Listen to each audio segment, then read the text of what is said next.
Now, coming back to Africa, to President Kufuor, you know, we are in the same region, those regions that is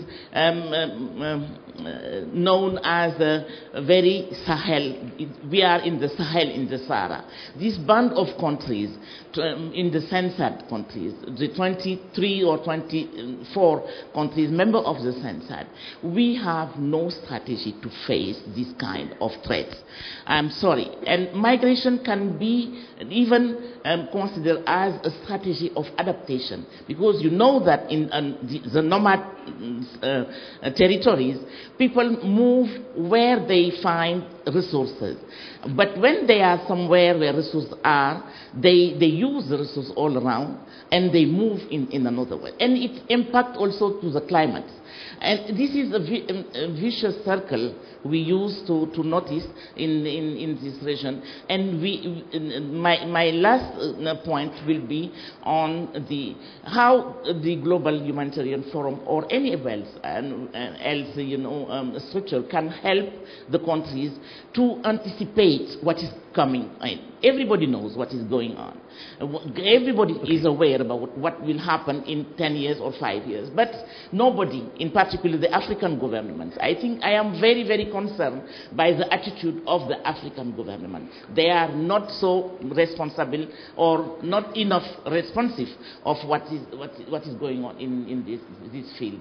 I have also in this room, sir, some people working or speaking in French, and they are absolutely frustrated not to be able to contribute correctly in this debate. This is the very problem we have, to allow us to express ourselves in due time and as pertinent as we should want to do so.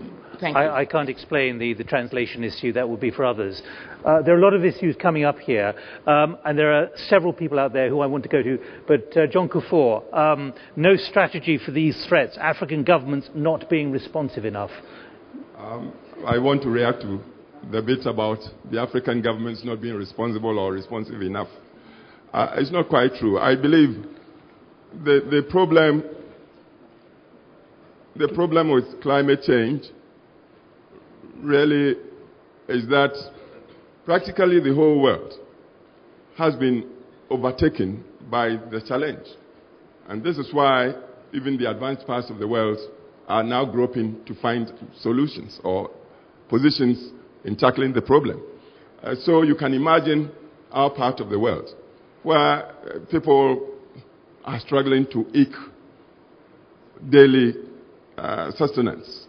And this extends from the people to their governments.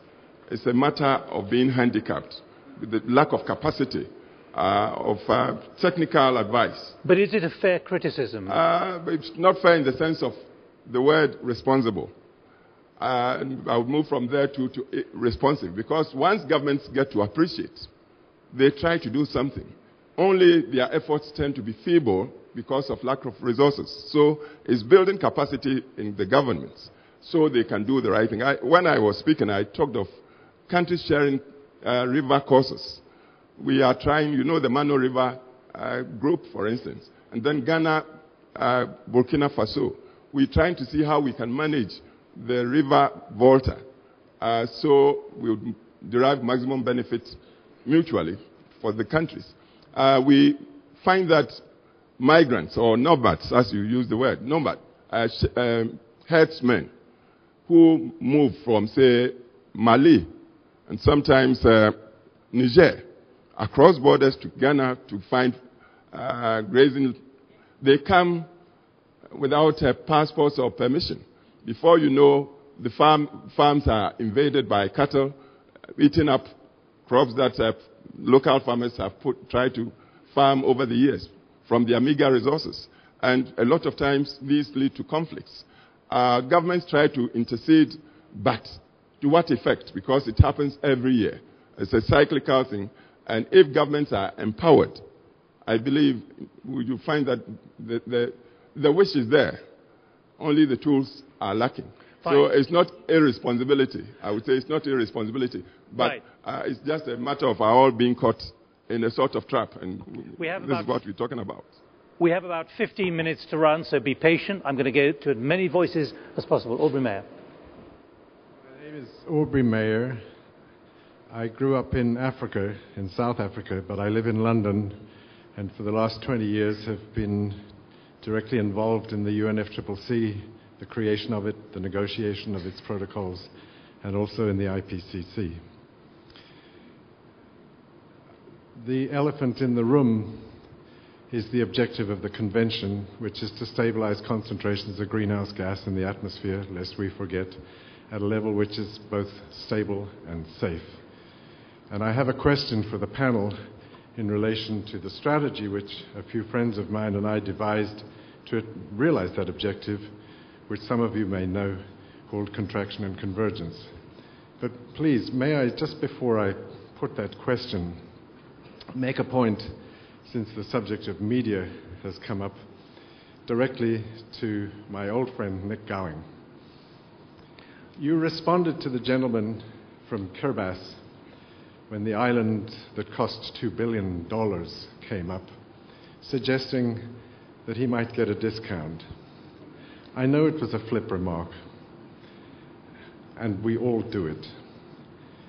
But that actually speaks to the heart of the tragedy that we're already involved in, which is, if you really understand what the gentleman for Kiribati, the Maldives, Aosis, and many other places are saying, if you understand their message, it is they who are providing the discount of their lives being lost to climate change, because we are all captured in an economic system globally which prioritizes economic growth over every other thing, and has already, on the record, conducted through the UN an economic cost-benefit analysis of climate change, which proved, because this is literal, it's important people that know this, that it was cheaper to adapt to climate change than to prevent it, because the mortality costing was basically rich people to poor people at a ratio of 15 to 1. Could I ask you to put My question is about contraction and convergence, which was explicitly to repudiate that ludicrous, genocidal economic arrangement.